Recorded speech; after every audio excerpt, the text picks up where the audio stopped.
Good afternoon, good evening, everyone.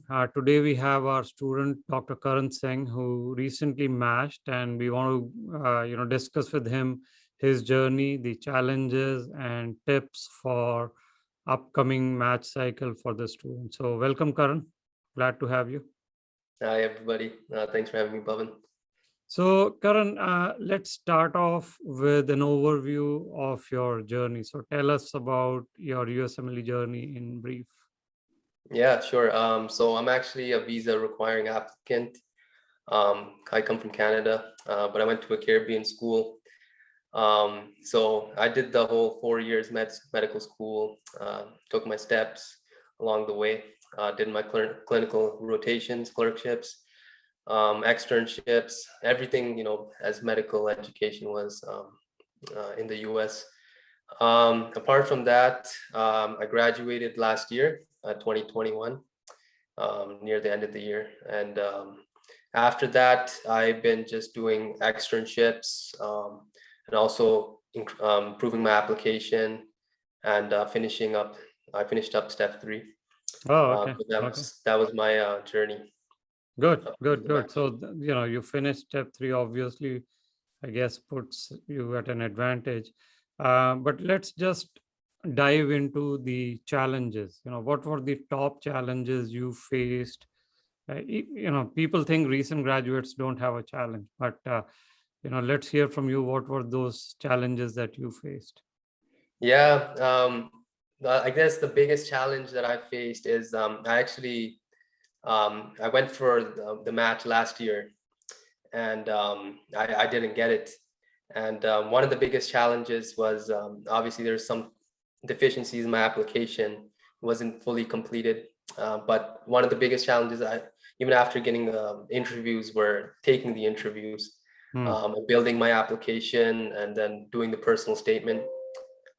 But of course, the interviews, because after they select you for an interview, they already like your application, they like your scores.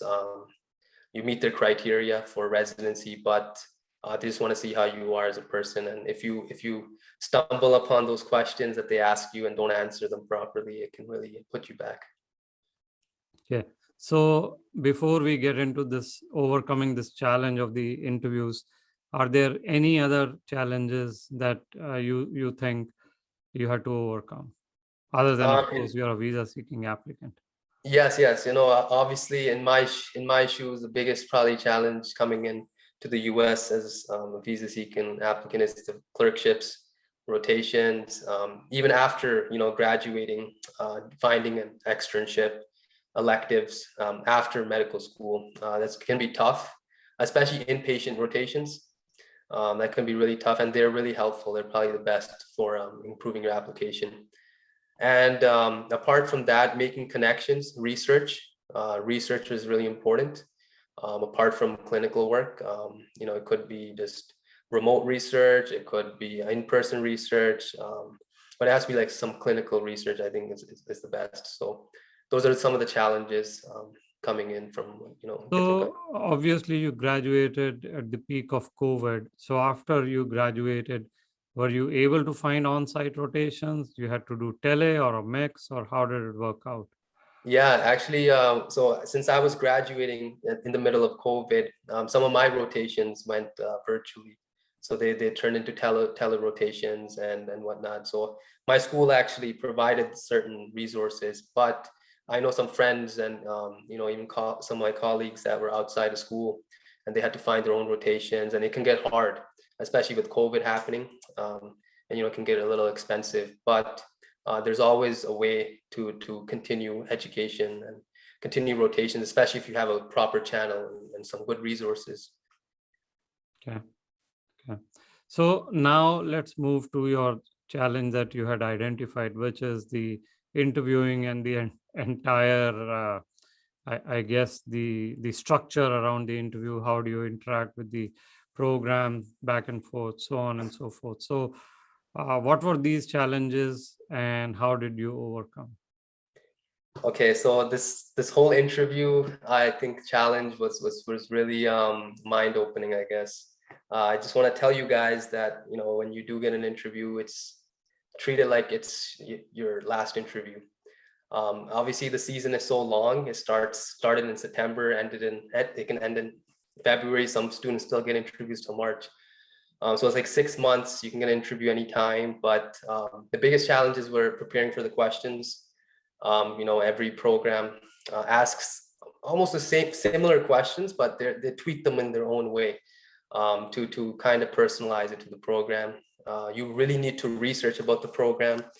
There's this 1 or 2 subtle differences that, if you just tell them during the interview why, you chose their program, it can really put you one step above. And how to speak, how to communicate, it's a virtual environment, setting up with great lighting, camera, and having a quiet environment with good internet Wi-Fi. So all these things really mattered. And actually, I got some compliments on my interview background. It wasn't this, but it was something a little not too shining, but it was a little colorful. So some of the program directors really appreciated that. And there are a lot of other things, but for this purpose of this video, just those are some things. So how was the Sarthi team, helpful in your, I guess maybe talking about the interviews, we had a Telegram group, we had classes, preparation, mock interviews. How did all that help you improve? Sarthi is just not one person. I know you're seeing Dr. Akira here, right? He's obviously the face of it, but Sarthi is the whole community. And I think that's one of the main reasons I chose to come to Sarthi, is because, once you're with Sarthi, you're with them forever if you choose to be. And the biggest thing is the people in the community, everyone giving their own experiences. They have a lot of resources, like a lot, it's a one-stop shop for your residency match. They have Telegram groups where there's hundreds of students asking questions that can be helpful to you. Sometimes I wouldn't even ask questions, but some questions were already answered in more detail than I could even think. So the panelists, everyone that help other people match, they're very detailed. They do very student-specific teaching, and they give general advice, etiquette, mannerisms, how to approach topics, and how to really be professional with these residency interviews and just the whole application in general. Apart from the groups, they have a lot of other resources. They also have a research. They have a research program as well, which some of my friends from Sarthi did take. They did well. But the biggest thing for me, and how Sarthi has really helped me, was with the interviews and with my application. I did my application many times. I thought maybe after one time it would be okay, it's done. But 35, around 30 to 35 edits on my application. It's just mind-boggling. And Sarthi was just there supporting me one step at a time, and it was really good. With the interview prep, I never thought I needed that much preparation with the interviews, but it was just the more you practice the more you hone your craft, the better you get. And it just turned into I actually enjoyed doing the interviews. I got a decent amount of interviews. I was lucky enough to get 35 plus interviews. So and it's all because they gave me the right resources to really help me and push me forward. So that's Sarthi in a nutshell. Well, all your hard work, but I want to just make sure the viewers heard it. 35 interviews as a visa-seeking applicant. Yeah, everything is possible. That's a big achievement. Yeah. Yeah, good. Congratulations. Thank you. So, so this is good. Now, if you were to give some tips to the applicants for the upcoming season or seasons, what would your tips be? It's 8 to 9 months to go. There's enough time. So if you were to start this today, knowing what you do, knowing what you know, how should they pace their season? What should they focus on? Right now, the time is now. Look, so anyone watching this movie, this video right now, It's like early April 8th. This video was made, and I think this is the right time to start. Personal statements, application, preparing your CV for the specialty you want to apply to, getting your LORs, learning how to do interview skills, networking, doing research, and even if you're taking step 3 or other USMLEs, now is the time to start your application for the new season. It seems like a long time, but it's really not. It just flies by. So the number 1 tip is to start early. Okay. Because the more early you start, the more time you have to work on your application. Okay. What else? So start early, stay the course. Yeah. Any major pitfalls you want them to avoid? I think the biggest thing is actually not communicating enough with the programs.